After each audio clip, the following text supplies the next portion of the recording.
So you've likely heard that last week the Supreme Court stepped in and shut down President Donald Trump's tariff authority. Now he quickly shifted to Section 122, which allows the president to impose tariffs up to 15% for 150 days during times of balance of payment issues or national economic pressure. So right after that, tariffs went from 10% to 15%, causing businesses to not only scramble to adjust prices, but also supply chains. So what does all this mean and how does it impact interest rates? Well, tariffs act as a tax on imported goods.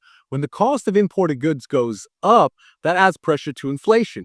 Inflation is something the Fed watches very closely. And when it's going up or it's a bit shaky, well, that's less likely for the Fed to reduce interest rates. But tariffs also drag down the economy. They increase company costs. They slow down investment. They reduce consumer spending power.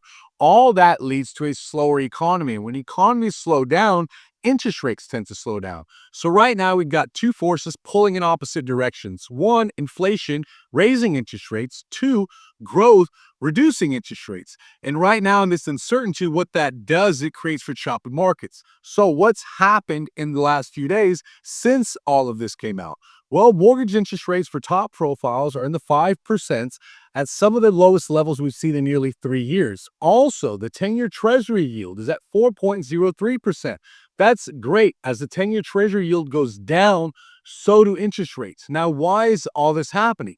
Well, tariffs have created uncertainty. These investors have pulled out of the stock market into the bond market. And when the demand goes up for bonds, the bond yields go down. And when the yields go down, interest rates tend to follow. So what am I watching and what should you watch for next? Well, four things mainly. Number one, inflation. The CPI report comes out March 11th. Number two is consumer spending data. Are prices going to increase? Is consumer spending going to slow down? We don't know. Number three, business and manufacturing cost data to gauge real economic momentum.